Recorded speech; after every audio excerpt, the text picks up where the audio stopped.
When it comes to content creation, everyone says to pick one topic and stick to it. Become an expert. Post frequently and consistently. On some platforms, that means posting 1 to 3 videos a week. On others, it means posting something 2 to 4 times a day to keep your audience engaged. That's exhausting. And it didn't work for me the first time I took a shot at creating content. I got both stressed and bored real quick. And yes, maybe you could argue that it wasn't the right topic for me, or that I didn't stick with it long enough. And you'd be half right because I only made 3 videos, on YouTube at least. Hey everyone, welcome to my channel. I'm Vanessa Flores, and this is the first episode of my life being documented. Okay, so that's not exactly true, as you can tell from the opener. I made 3 very short videos about 1.5 years ago, and then I took them down 6 months later because they just felt awkward and pointless. Like, I found myself just rambling and didn't really have a direction of where I wanted to go with this channel. My mindset the first time around was like, okay, what type of content can I build a business around? I'm an iOS developer, so that's what my identity should be. I need to be teaching things to provide value. Right off the bat, that didn't really feel like me. Yes, I'm an iOS developer, but that's not all that I am, and it's not the only interest that I have. When I made those first 3 videos and those first few blog posts, I wasn't really feeling it, and I was pushing myself to get into a certain mode in order to come off like I knew what I was talking about, what direction I was going in, and that I was excited about it. And while I was scripting this video, it occurred to me, part of my problem was that I was being an iOS developer by day and creating content about the very same thing at night. No wonder I lost interest so quickly. And then, to top it off, having to create thumbnails for every video in a way that the YouTube algorithm favors, with the facial expressions and something to catch people's attention, brought out my stubborn side real quick. Having to be something that didn't feel like me, and then having to be public about it, not just on YouTube, but I was trying other types of social media as well, I knew that it was going to cost me too much energy, more than I was willing to give. So I put content creation on hold all this time. And now, someone pointed out to me a few months ago that I might have ADHD. So I went through the process of getting diagnosed, and that diagnosis finally helped me understand why having just one topic didn't really work for me. I have other interests, but I wasn't letting myself engage with them because I felt like I had to focus on being an iOS developer and only an iOS developer so that I could grow and grow fast. And what I've been learning lately, now that I'm working with an ADHD coach and a therapist, is that all my life, especially in my career, I've been focusing on staying on top of things that I struggled with because of neurodiversity instead of leaning into my strengths and interests.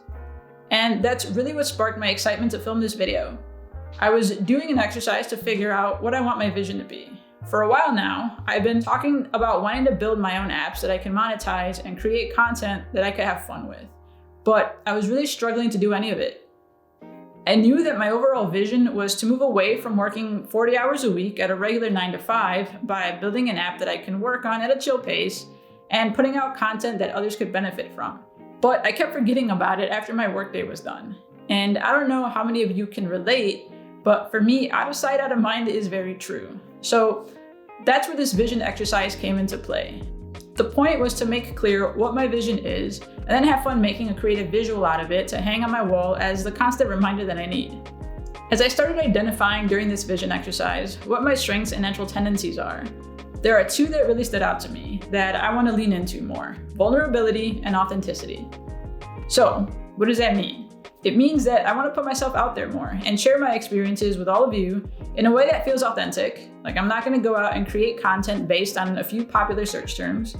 Earlier this year, I read the book The Courage to be Disliked by Ishiro Kashimi, and the concepts in this book are helping me come into making YouTube videos again with the mindset of not worrying about what type of content is going to get me the most views or subscribers so that hopefully I can make a living one day. What I really want is to share my experiences, like the lessons I've learned, how I approach situations and opportunities, and hope that it resonates with some of you and that you gain value from it. I also feel like I'm coming into this second YouTube attempt and content creation in general with a better strategy. A year ago, I purchased Matt D'Avella's Master YouTube course because I take pride in the quality of work I put out, and I really admire the effort that Matt puts into his videos. The course isn't just giving me confidence in my production quality, but it's helping me be efficient with filming and the overall production process so that I can stay consistent in a more sustainable way. I mentioned in the beginning of the video that in the past, I didn't have a direction of where I wanted to go with this channel, just that it felt like it had to be about all things iOS development and landing a job in tech. But there's a section in Matt's course that helps with brainstorming your content pillars, and that's when I started seeing that I didn't want to just talk about iOS development or job searching. Okay, so let's talk about the future. I kind of feel like I'm starting from the ground up in a lot of areas of my life right now, and all at the same time. So that's what you're gonna see on this channel. Yes, there will be content on life as an iOS developer, the path and strategies that got me to where I am and where I wanna go. Like, I'm currently up for promotion, so I'll be sharing a video about that in the near future. You're also gonna see the indie dev life experience as it unfolds with a project that I'm working on. And related to that project, another area of focus for me is getting to my definition of healthy, physically, mentally, and with my nutrition. I started working with a personal trainer about 6 or 7 months ago.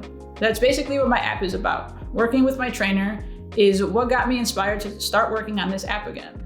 So if you're into that sort of thing, whether it's nutrition or fitness or building an app from scratch, then this channel might be for you. And the last thing you're gonna see is my YouTube journey and what choosing this sort of unconventional lifestyle looks like. You can watch me put Matt Diavella's course into practice. Now, I don't know if that sounds like a bunch of randomness on one channel to some people, but it feels right for me, and it makes me think of something that I heard someone say recently in a work meeting that stood out to me. It went something like, there is no destination, it's just a series of points in time. And what I took that to mean was that at this moment, I have no definition of done or where I want to be. And I'm not just talking about my app or career, it's about life as a whole. Whether it's my indie app, my dev career, this YouTube channel, or even my mental and physical health, you just have to keep iterating and delivering and making adjustments towards what feels right. So, if any of this resonates with you, I encourage you to share in the comments. If you're starting from the ground up in something, let me know where you are in your journeys and what sort of content you find the most helpful. A question I asked myself while making this video was, would I follow myself? And my answer is yes. Yes, I would follow myself. Not the person from before who made those first 3 videos, but this me right now. Because up till now, it's been, I don't know, maybe easier. Maybe easier isn't the right word. Maybe it's been more appealing to me to stay quiet than to share my stories, my experiences, and ideas. Sharing those things can have you feeling really vulnerable. Like, I would always think to myself, is anyone even going to relate? And some people won't, some people might. We're gonna find out. All right, that's it for this video. Please consider subscribing if you're intrigued by any of this.